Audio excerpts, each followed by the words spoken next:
So today is our last class. I think in 20 to 30 minutes, and after that we'll be having a discussion session. So last day we completed the basic theoretical part of an amplifier, and I started to give you some examples of some amplifier circuit. If you look at this amplifier circuit, so here you are dealing with two different type of sources. One is the RF source, and it is connected to your antenna for the receiving circuit, and for it can be followed by amplifier or other circuits for your transmitting circuit. And the DC source is connected for setting up the DC bias, and along with this, then we have at the input side input matching circuit, at the output side output matching circuit. Now when we connect the DC source, then we cannot allow RF power to flow through DC source. So this part already we discussed last day, and because of that, then we have to use a bias T to isolate the DC from RF. At the same time, your DC source and this bias T all together, they should not provide any loading effect to the amplifier. So what that means? That means from this transistor circuit, let's say from this point, if I look into the bias T, then the input impedance should be infinite. If the input impedance is infinite, then we don't have any loading effect because of this. So this impedance is coming in parallel to the input of this transistor. Same thing is true for the collector side or the drain side for a FET transistor. So here we have some examples of amplifier circuit. If I zoom it, then you can see the transistor is sitting at the center, and for this implementation they used CPW line. You can identify the slots coming from left hand side and then at the right hand side, and at the left hand side you see they used a capacitor in SMT form, and this capacitor, it works as DC block, or we call it simply input coupling capacitor. We also have one output coupling capacitor, and the upper part, this is the bias T, and this is connected to the DC source. So you can identify VCC at the ground point. So transistor, it is in the middle, looking like a black color SMT components. So after packaging, then it looks like this. It sits inside a brush box. Now, if we look at different transistors available in the market, so most of them are in SMT form. When we go for discrete amplifier design, then one SMT BJT transistor, it looks like this. So you can identify three legs. So this type of transistors is usually popular below 6 gigahertz, and the dimension, it is typically 0.25 millimeter to maximum 1 millimeter. So they are quite small. We also have discrete component, even discrete transistor, even working at 30 gigahertz. But if you go to higher frequencies, the parasitic effect, it becomes significant. So because of this parasitic effect, mostly we cannot use at millimeter wave frequencies as a discrete transistor. Now in RFIC or inside the chip, it looks completely different. So in the beginning of this microwave engineering class, I have shown you layer by layer how to design RFIC circuit. So the transistors, they sit in the bottommost layer, and the dimension of the transistors is really small. It is in micrometer.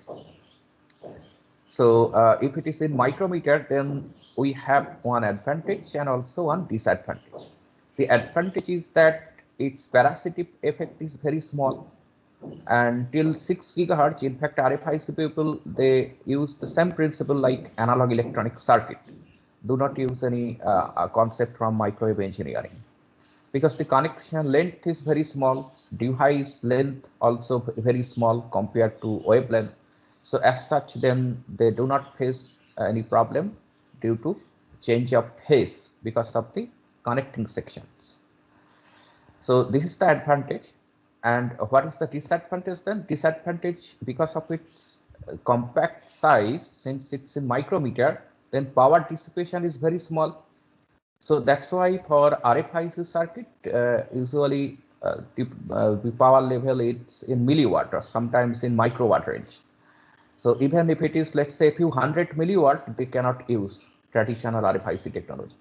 So for a few milliwatt of power, then we have to go for discrete technology, as was shown in that previous figure. Now, when we design power amplifier, sometimes power requirement can be very high. For the base station, output power, base station used for that mobile phone network, output power, it is tens of watt or at least 10 watt, something similar to that. Then they cannot use RFIC technology directly. So they have to use a high power transistor, and high power transistor at RF frequencies or microwave frequencies, it looks like this. So this concept work even at 30 gigahertz. Now to increase power dissipation, we have to increase the size of the transistor. We do not have any other option. So this transistor, for example, it can work till 10 gigahertz, and look at its size. It is more than 1 centimeter. So of course, because of that, there are many parasitic effects. So device modeling, it is an very important part of power amplifier design. Now, if you look carefully, this white part, it is showing the outside packaging. So this is from Cree, one reputed company which manufacture this type of high power transistor.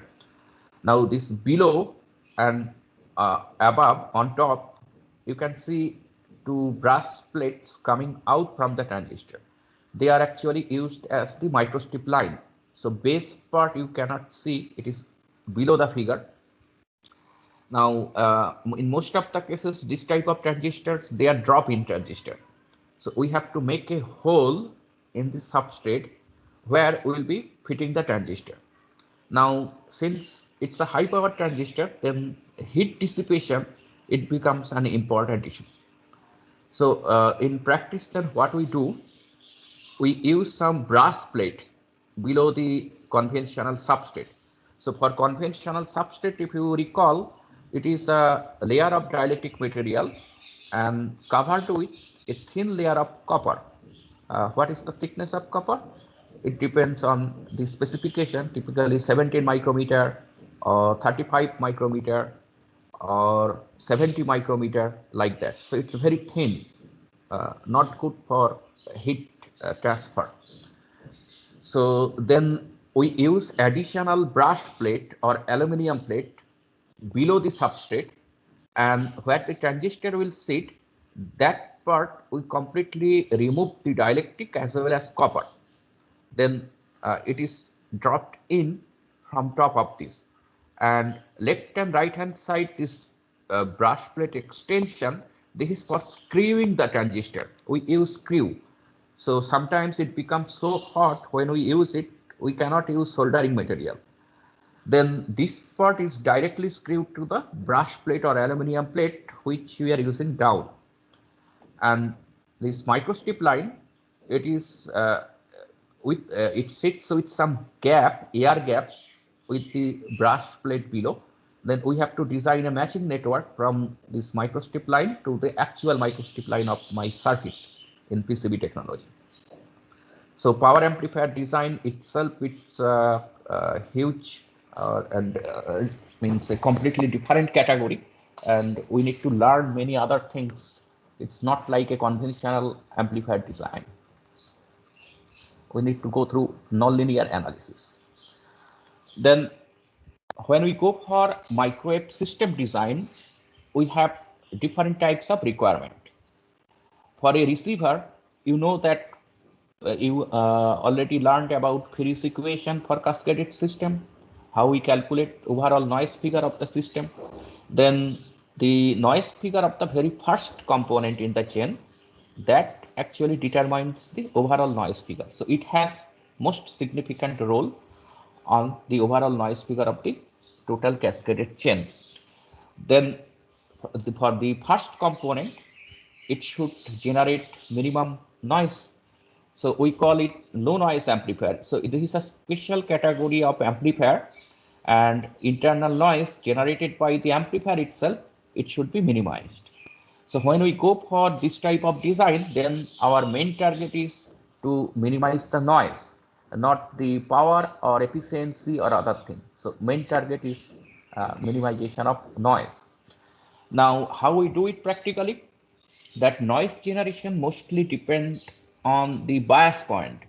So that DC voltage and DC current you need to set accordingly to have minimum noise figure. And input and output matching, of course, they will add some noise. So we have to also take care of that. But mostly it is determined by the DC operating point. Now we can use MOSFET, we can also use BJT and other type of FET like HEMT, high electron mobility transistor for LNA design. And compared to other devices, BJT's noise performance is much better. For MOSFET, we have an issue. For MOSFET, you know that for the gate, we have a gate oxide layer, and that provides a very high input capacitance. So you learned about the gate to source capacitance, CGS, and gate to drain capacitance, CGD. So CGS can be typically 1 picofarad or even more than that. So then from the input side, the input impedance of any MOSFET device, it becomes very small. So we face matching problem. Then sometimes people use resistance at the input side in series with the gate to increase the input impedance. But for LNA, if I add resistance, that will keep some additional noise. So usually this technique is not preferred. Then another approach, since already CGS is there, so in series with the gate, use a small value of inductance. And sometimes we may have a resonant circuit, that inductance which is added externally, it can be chosen accordingly so that it resonates with CGS as a series resonator at the operating frequency. Then the real part of the input impedance, it is determined by your IDD, the drain current. Well, so that is for the LNA. Now, other than LNA, we also use amplifier as the gain block. So from a single amplifier stage, we may not have sufficient gain. Sometimes for the receiver chain, we may require a gain of 50, 60 dB. So that is not possible from a single amplifier. Then for the gain block, mostly they work as a linear amplifier. So the analysis, it remains more or less similar, and the design is straightforward. It is less complicated compared to LNA or power amplifier.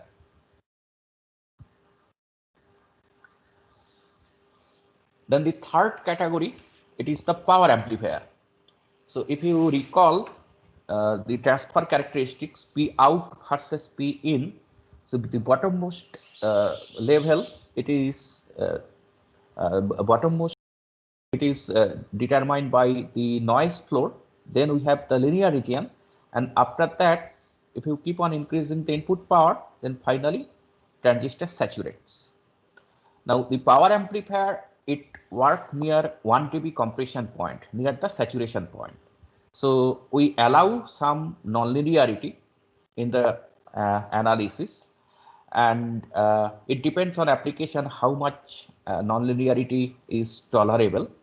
But the main thing is that when we use a device to design a power amplifier, so main target is how much maximum RF power we can extract from the device. Then we have to define some factor, efficiency, which is very important for power amplifier. Now we have two different definitions of efficiencies. one is the amplifier efficiency, or sometimes simply called the drain efficiency. When you use FET, it is defined as eta equal to P out by P DC. So how much DC power you can convert into your RF power, that is given by the amplifier efficiency, or sometimes also called the drain efficiency for FET devices, and collector efficiency for BJT devices. But when we calculate efficiency, let's say gain of your amplifier is small. If the gain of the amplifier is small, then output power, it is not much more than input power. So input power, it also plays a significant role.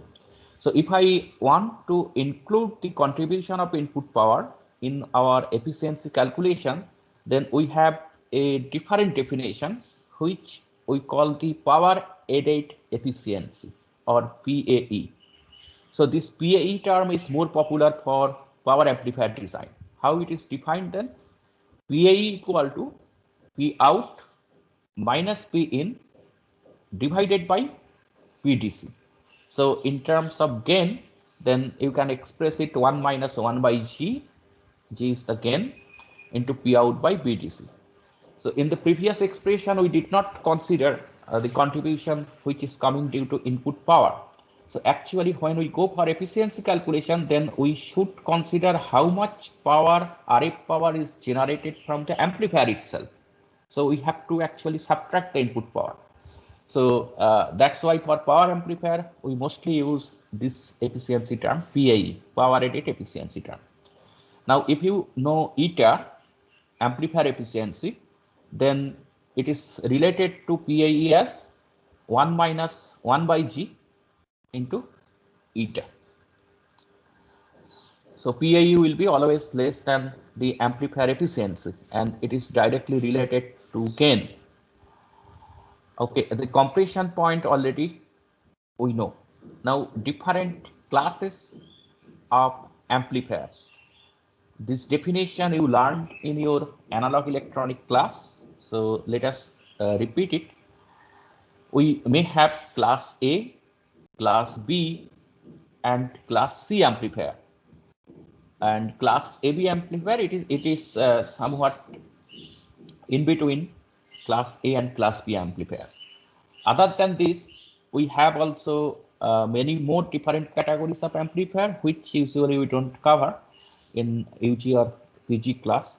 This class E amplifier, class F amplifier, then inverse F amplifier, class T amplifier, and so many. So let us stick to basic. Then for class A amplifier, you know that the DC point or the quiescent point, it is set so that the transistor is on for all the time. So your input, let's say it's a sinusoidal wave. Now if I consider a time period T, then it corresponds to a total angle 360 degree. So over 360 degree, the transistor is on. It is continuously amplifying, and the output, it is then an exact replica of your input waveform. So for this case, then conduction angle is 360 degree. But unfortunately, it always consumes some DC power, and because of that, its power efficiency is modest among all this. Then how we can improve the power efficiency? The class B is the next example, where we set conduction angle equal to 180 degree. So that means if the input waveform is a sinusoidal wave, so for only one of the half it will be on, and for another half transistor is off. Now we can recover the other half by using another transistor. You know that push-pull configuration, or we can also use a tank circuit. So if you look at the output waveform, it looks like a half-wave rectifier output waveform. Now you already learned about filtering. That is for DC, but here we are doing for sinusoidal wave. Then output waveform we can express by using a Fourier series. It contains some DC term, the fundamental frequency, and its harmonics. So if I can filter out all other components other than the desired fundamental frequency component, then the output it will look like a sinusoidal wave. So that's how actually we can recover the output waveform. This is for class B, where conduction angle is 180 degree. Now class AB, it sits between class A and class B. So conduction angle is more than 180 degree, but less than 60 degree. Now, if you look at the power efficiency, theoretical maximum value for class A, it is 50%. For class B, it is 78%. And for class C, it is 100%. So for class C, what we do? We set the bias point so that when this upper half, it crosses a threshold value, only then the transistor is on. For rest of the part, transistor is off. So then it is active over a period which is less than 180 degree or less than half of your time period. Then after that we can use again filter to recover the waveform. So this is class C operation, but practically when we go for RF amplifier design, actual efficiency is much lower than this. So here is an example of a class C amplifier, how the output power, gain, and PAE, it varies with input power. So if you look here, so input power, it is varied over 0 to 25 dBm. So 10 dBm corresponds to 10 milliwatt, and 30 dBm corresponds to 1 watt. So if I increase input power, so the output power is increasing. So for the first half, for the first part, it works like a linear device. The output, P out, it varies along a straight line. But after some point, then it is going to saturation. So we are plotting it till 1 dB compression point. So sometimes the condition, if you can allow some distortion in the circuit, then people define 3 dB compression point. That is also a popular term for power amplifier at RF frequencies. Now look at the efficiency plot. Efficiency varies widely with the input power.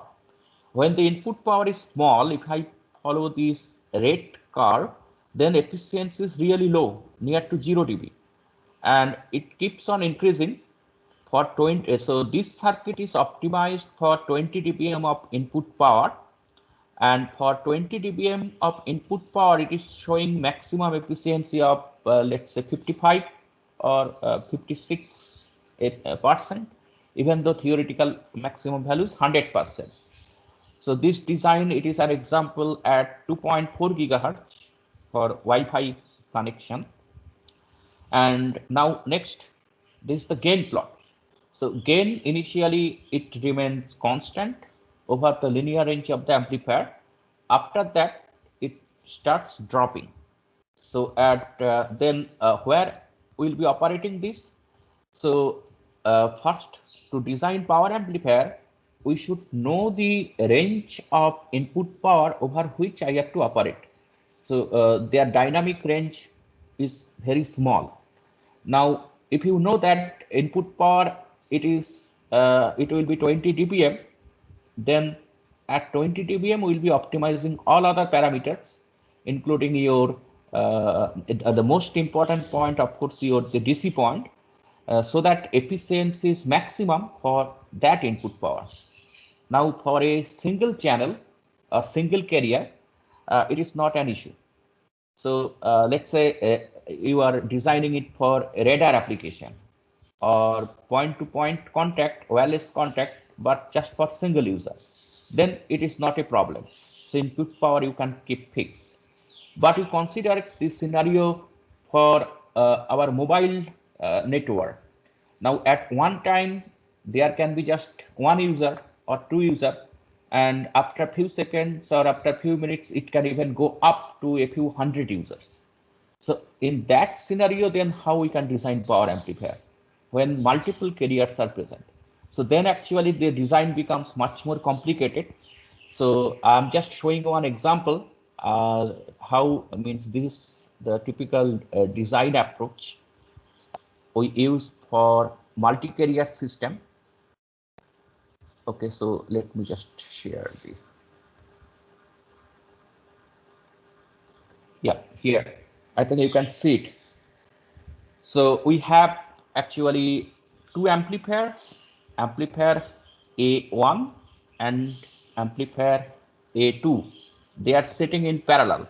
Okay, the input it is not shown here. So input is connected here. RF in is connected at this point. Now this power is divided into two parts. One part goes up to this first amplifier, and the second part it goes to the second amplifier. Now these two different amplifiers they operate in different modes. So for conventional amplifier, let's say the upper one it is working as a class AB amplifier, and that's how we set the Q point, and the bottom one it is class C amplifier. Then when the input power level is low, then it mostly goes to the first amplifier, and first amplifier it is in working as an active amplifier, and this second amplifier it is off because the input power level is below the threshold value which is required to switch on this amplifier.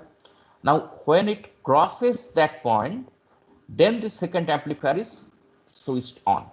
So that's how actually we can have two peaks, one peak from the first amplifier and the second peak it is due to the second amplifier.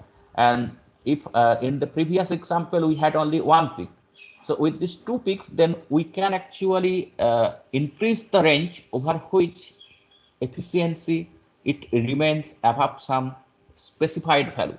So sometimes your system engineer will specify, okay, so input power because of multi-carrier channel, let's say it can vary from 10 dBm to 19 dBm or 20 dBm. Then over this 10 dBm variation, you give me at least 50% efficiency. So by this single stage, then we cannot achieve that. So using this type of parallel connections, then we can easily do that. So after that, it is combining. This configuration, it has a special name. It is called Doherty power amplifier. Doherty power amplifier. Okay, so going back.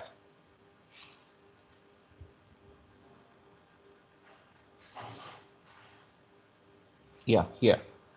So in one peak will be from, let's say, class C amplifier, another peak will be from class AB amplifier, and together it looks like with two peaks, and then the PAE over a given region, it can be more than some specified value.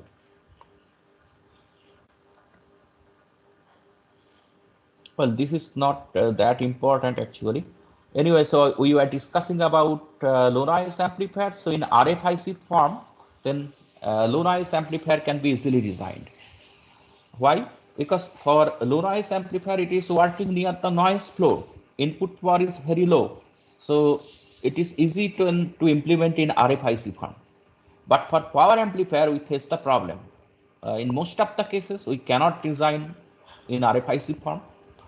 So even if you open your smartphone, power amplifier chip, it is separated.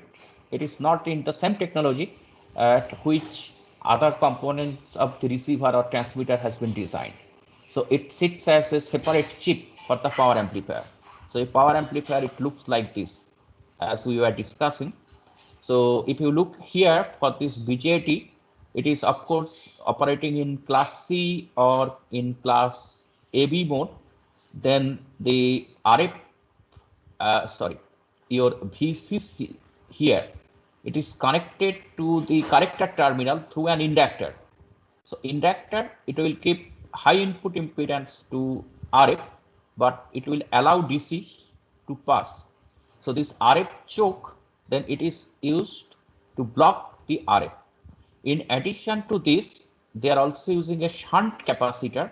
So this shunt capacitor, it does not have any direct effect on the DC, but if any RF it crosses this inductor, then it will see a short circuit here, and it will be reflected back to your transistor. It will force this capacitor and inductor together, then it will force your RF to go back to transistor and take part in amplification again. So this is the bias T. It looks like a T circuit, that's why we call it bias T. Now for the input side, we can have also another bias T, but if you consider the input impedance at the base point, it is nearly 50 ohm or maximum a few hundred ohm. Now for the base, if you recall, DC current requirement, it is very small. It is in microampere. Then we can use a high resistance value to connect the DC source. Now coming from RF input side, if you look into the resistor, let's say it is in kilo ohm range, whereas input impedance of the BJT base terminal, it is less than 100 ohm.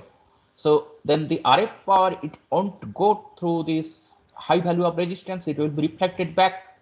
You know that how to calculate gamma. So ZL minus Zin by ZL plus Zin. Well, so sorry, ZL minus Z0 by ZL plus Z0. So then we'll have high reflection from this resistor which is connected for the biasing, but we don't have that flexibility for the collector side, because for the collector side current requirement is high. If I include a high value of resistor, then current will automatically drop down. Now at the output side, as I said, that we need a high Q resonator to recover the whole wave shape. Now, how actually efficiency is improved in class C or class AB? Physically, it can be interpreted in a different way. If you look at the voltage and current waveform for any BJT or MOSFET, you might remember that output voltage, it is with a phase of 180 degree with the input voltage. So then if I plot the current component, let's say here the collector current, when collector current peaks, then your voltage drops. So then voltage V into I, current, V into I will give you the power dissipation. So we have to minimize then the common area between voltage and current waveform, voltage and current curve. So for class C, it is this common area is much less compared to your class A or class B. Now ideally, if we can have a square waveform, so let's say current is varying like a square, voltage is also varying like a square. So when the current is on, voltage is 0. When the voltage is following the square, then current is 0. In that case, we don't have any common area at all, theoretically at least. So that situation, actually it looks like a switching, and we call it switch mode amplifier, power amplifier. So it is not the SMDP, it is switch mode power amplifier. So switch mode power amplifier, then for that actually you have different name. So this class E, class A, they are actually work like a switch, as I discussed, so that common area under the current and voltage curve, that is almost 0 at RF frequencies. Well, so that's all from the amplifier side. Now let us take a few questions from the amplifier first, and then in general from any other topic if you wish. So you can switch on your microphone and you can ask question.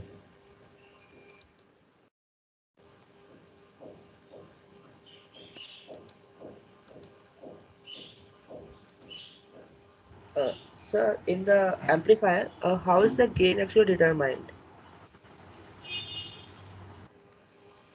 So gain, you mean from system point of view or from amplifier Yes, design point of view?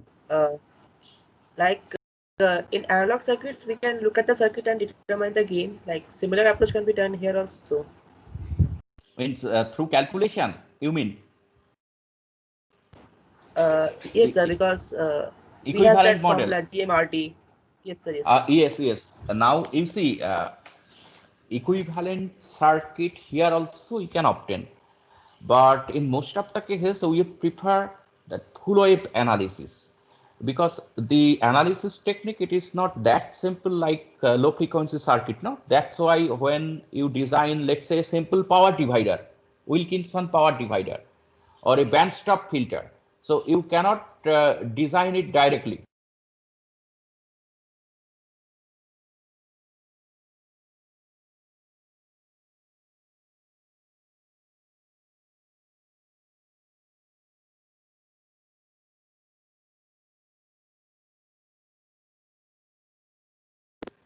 Okay, so I was muted.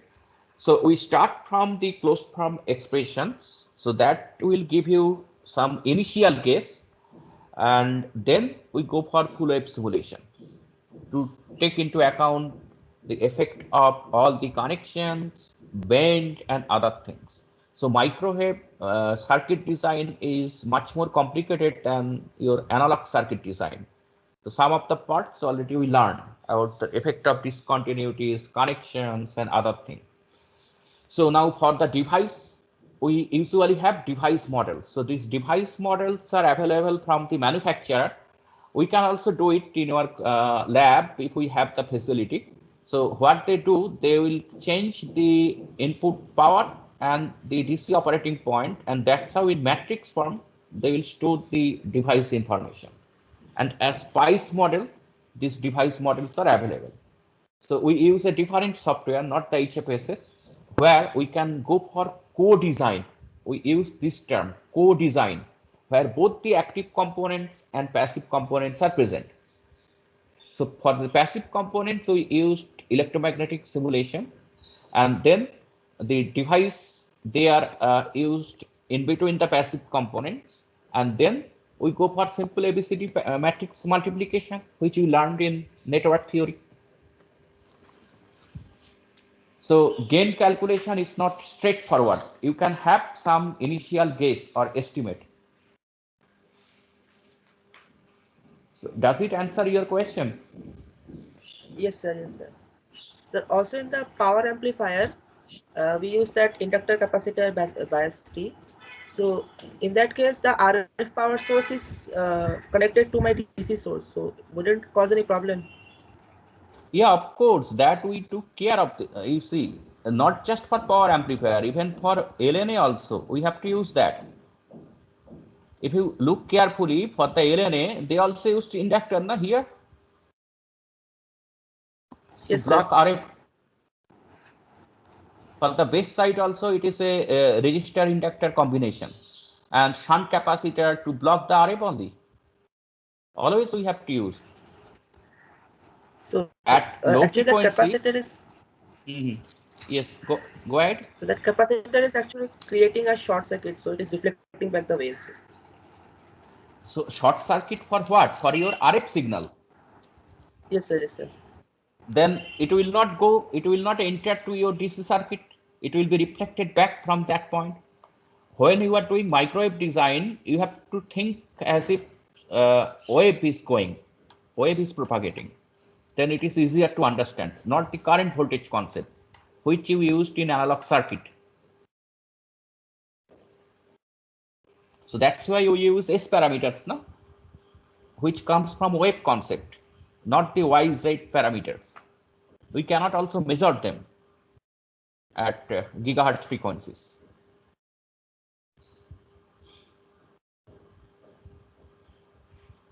So if you actually want to continue working in electronics field, you do not have any other option. You have to learn microwave theory, because you now look at the consumer market, smartphone, 5G, even the CPU chip.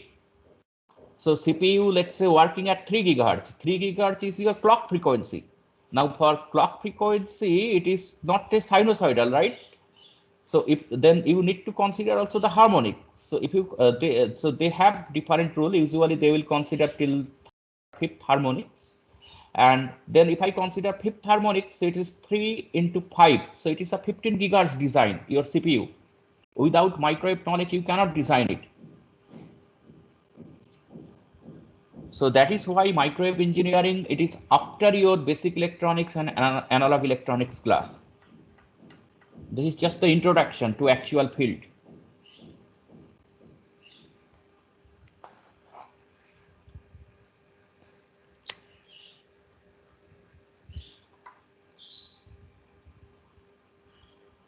Any other question?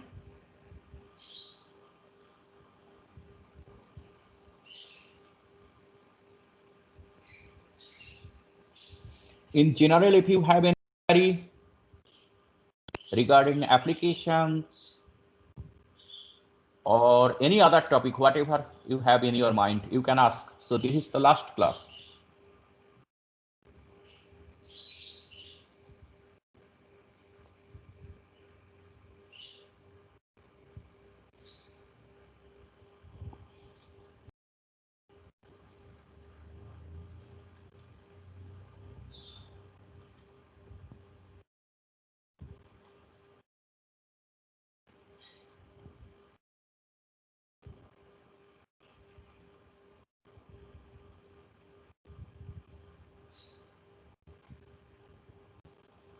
So do you know what is the difference between RFIC and MMIC?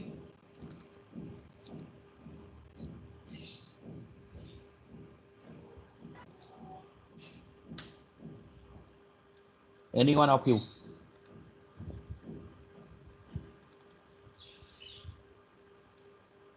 Sir, maybe in the difference in operating frequency range. Not exactly. Actually, even though from name it is called RF means radio frequency, and MMIC sometimes people call microwave, sometimes people monolithic microwave circuit, sometimes people simply call millimeter wave integrated circuit. Actually, their design approach is different. So for RFIC, mostly they use the concept of analog electronics, which you learned in analog electronics class. Even VLSI, it goes in the same direction. So for them, it's a device size, even if we design at 6 gigahertz, let's say, but device size is in micrometer.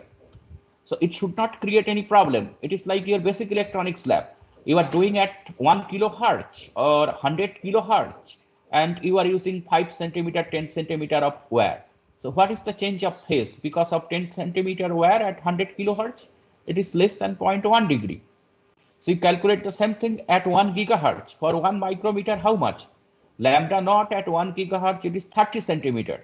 So inside your IC, it is less. It is lambda G guided wavelength. But even then, corresponding change is less than 1 degree. It should not create any problem. Now, if this change of phase, it starts creating problem, then you cannot use that analog electronics concept anymore, RFIC concept anymore. Then you have your design, it should be based on your microwave engineering concept. So that is the difference. In MMIC, what we do, we use all the microwave concept. Okay, so design concept starts from microwave, which you learn starting from Maxwell's equation. So throughout this microwave engineering lecture series, whatever you learn, that time it will be required. So for 5G, you might know that since 2019, 5G already started in some European countries, North America, Southeast Asia, but mostly they are using sub 6 gigahertz band, below 5 gigahertz actually. Then why previously people said that 5G will be at millimeter wave, then why it is below 5 gigahertz? Because of that design constant, because mostly RFIC people were doing that time. So now many MMIC people started working on it, and we hope that in 3-4 years then it will be upgraded to 27-28 gigahertz, because using that concept they could not design the mobile phone circuit and other things at high frequency, 27-28 gigahertz. So it should be cheap also, no?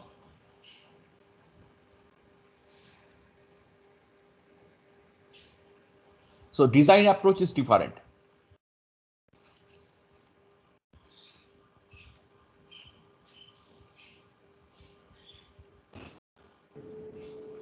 Sir, one other thing, it Yes. may not be very related.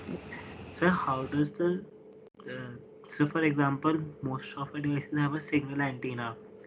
So, sir, how does a single antenna uh, is able to do transmission and like TX and RX both is done on the same antenna? Uh-huh. So, sir, how does that happen? Okay, just let me share some slide first.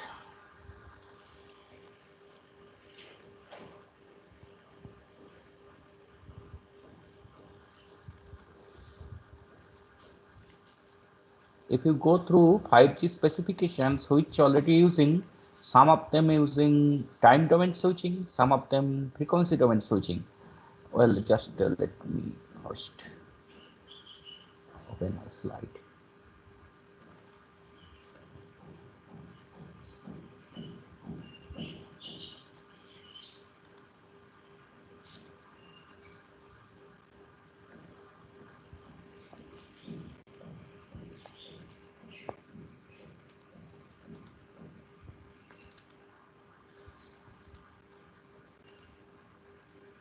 This part actually I cover in PG class.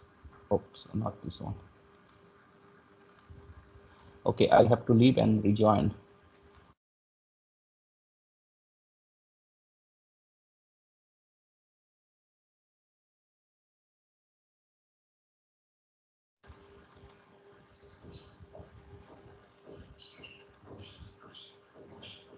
Yeah, I think you can see this slide now.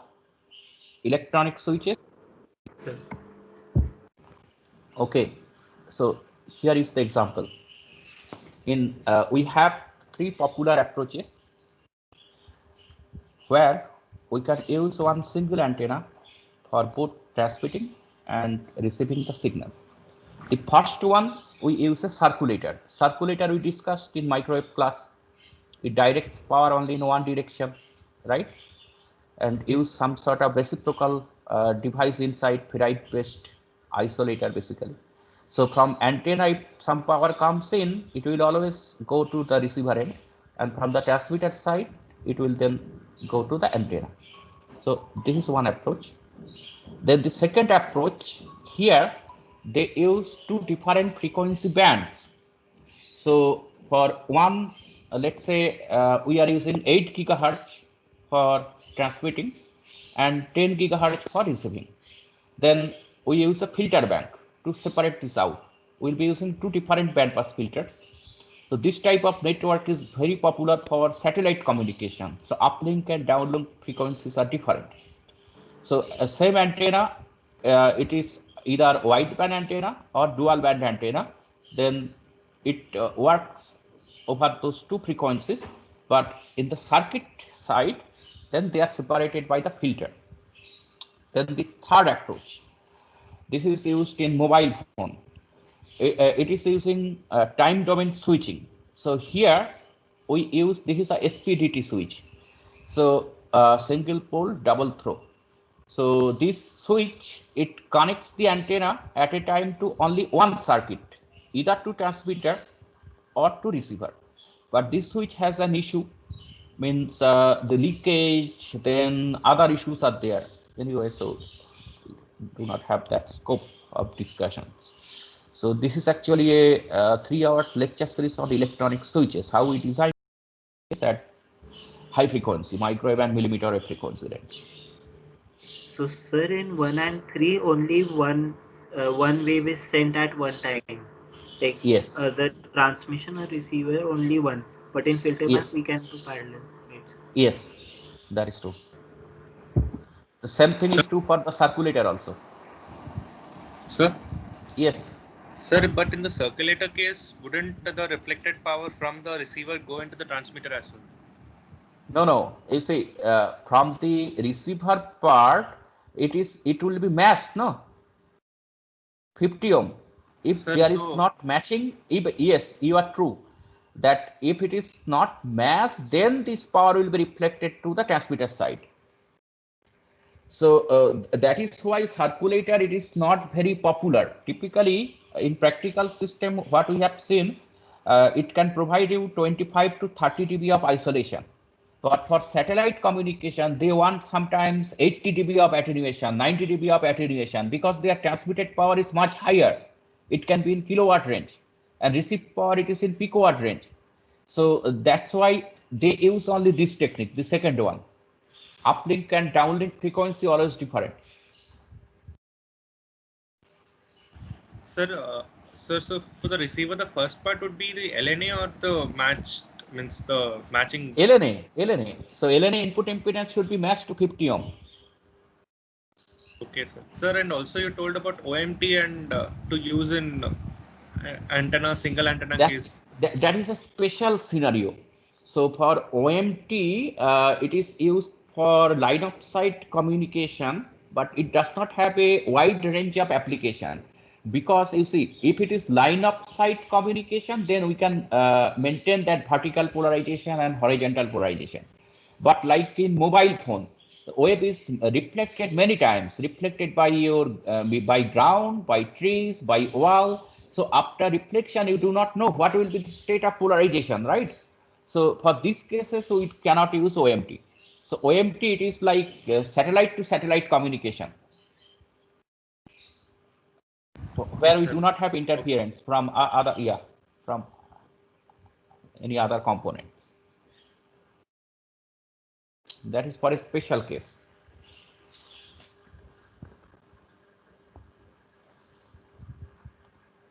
There is another application of OMT where actually instead of using a transmitter and a receiver, we use two receivers. So in some of the applications, particularly in remote sensing, you call spy satellite, no? So for that, some information is also there in the polarization, so that we can analyze the reflected signal, not just its amplitude and phase. We can also extract information from polarization.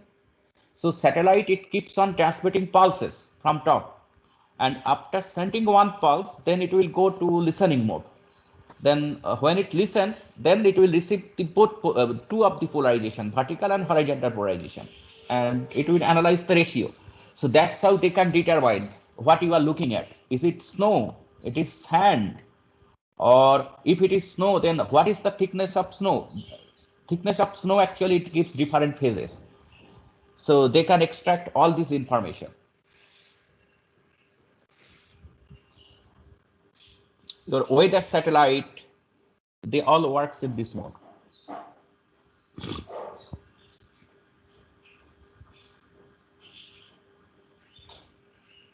So information on forest, then vegetation.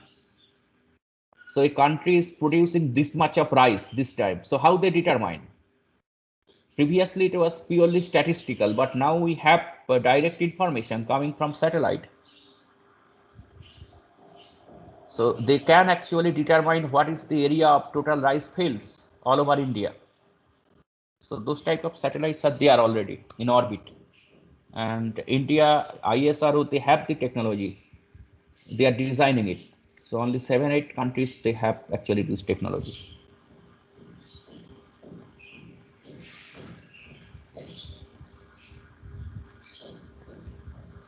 In fact, I have a series of PPTs on synthetic aperture radar, that remote sensing satellite. Anyway, if you have any other questions, so please feel free to ask.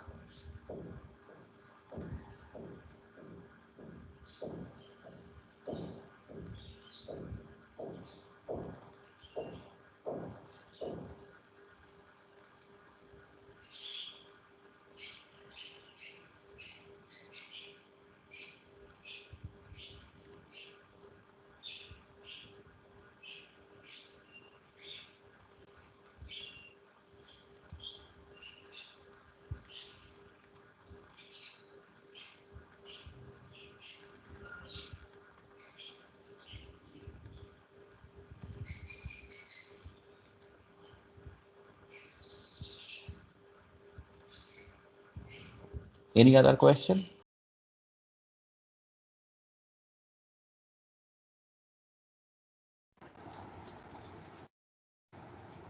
Sir, a general question. I mean, a very general question. Mhm.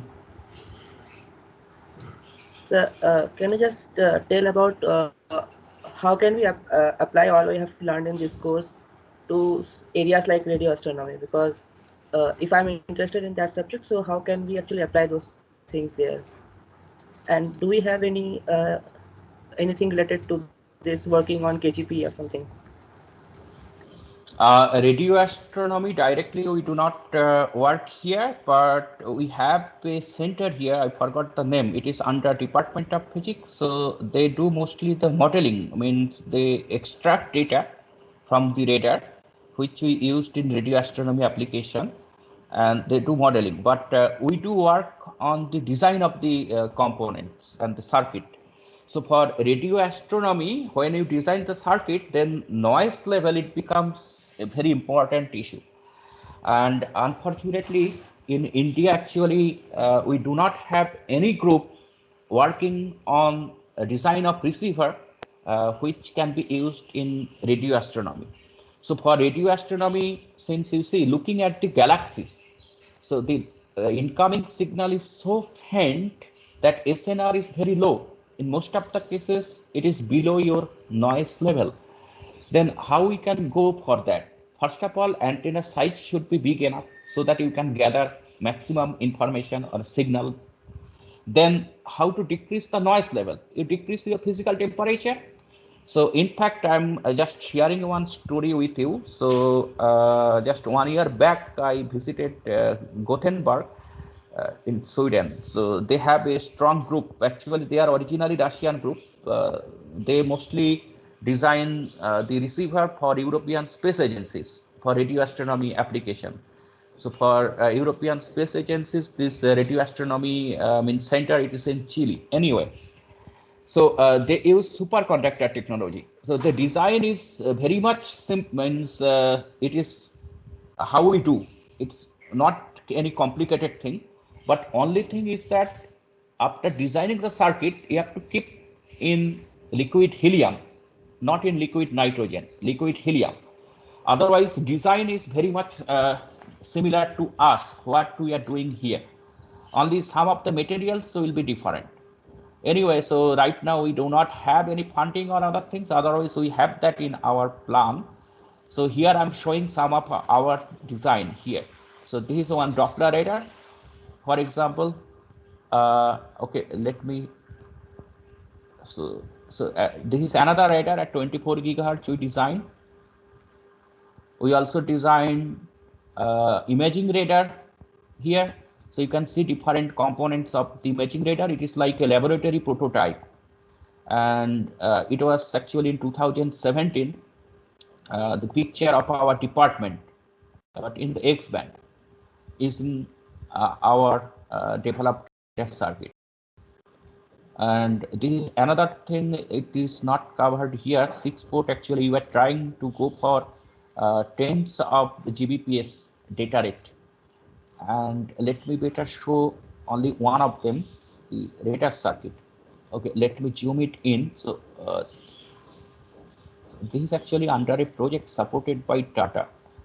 TCS is doing the signal processing part. They are developing the software, and we designed the hardware. So the final hardware, it looks like this. The radar circuit. This is the RF board. We have 3-layer PCB design, and you can identify this is the transmitting antenna port, this is the receiving antenna port, and this is the PCB layout as a whole. And as the RF shows, we started from a 10 megahertz reference clock. Then we are using a VCO. Now this is a FMCW radar. So frequency is very important, and we need to modulate the frequency. So this VCO, we are using also a PLL loop filter and 10 megahertz reference clock. All together, they they work as a transmitter, stabilized transmitter, which we can control by using a microcontroller. What can be the power, what is the frequency. We can also give some coding. And the receiver, actually, for this one, we did not design the receiver directly. We bought a Wi-Fi chip, Wi-Fi receiver chip, and that we converted for our application. So with some additional unit.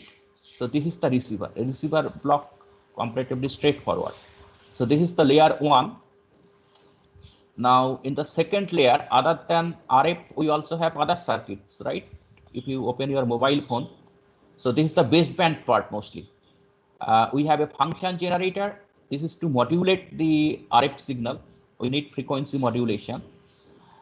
And baseband amplifier. So baseband amplifier, it is not just a straightforward instrumentation amplifier. We also have reference DC voltage cancellation and other things. Many other things are there. And one microcontroller for the transmitter side, which is also used for the radar calibration. And the third layer, it is the DC distribution network. So different chips, they require different DC voltage level. Some of them operating at 1.8, some of them 3, some of them 5. If you open computer motherboard, you will be surprised to see that the most of the area, it is used by electrical engineer, not the electronics engineer. So here also you can see, we have a second microcontroller. This is to analyze the receiving data. Other than that, all of these components, this is just for DC power distribution. So we started from 220 volt to 12 volt adapter that is sitting actually outside. And after that, we need to generate all the stabilized DC sources, DC values, which is connected to other layer by using pins. So this is just one example actually, means how we do design here. So RF part was fabricated only, and other parts, actually the integration is still remaining. For other part, we fabricated them separately for testing. After integration, we could not fabricate because of the pandemic. These are the components actually in layer 2 or layer 3, some of them. And this is the RF part.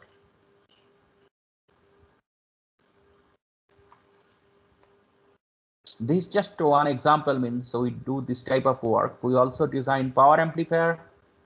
We had a project with Wipro, and again that is pending for fabrication. So they are planning to deploy a power amplifier of power more than 100 watt RF power for 4G networks. So if that works, they will be the first Indian company to manufacture power amplifier with our design.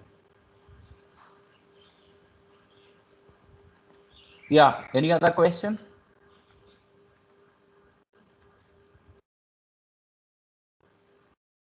No, antennas are not cryogenic antenna for radio astronomy. Antenna is conventional antenna, but the receiver circuit, it is cryogenic design.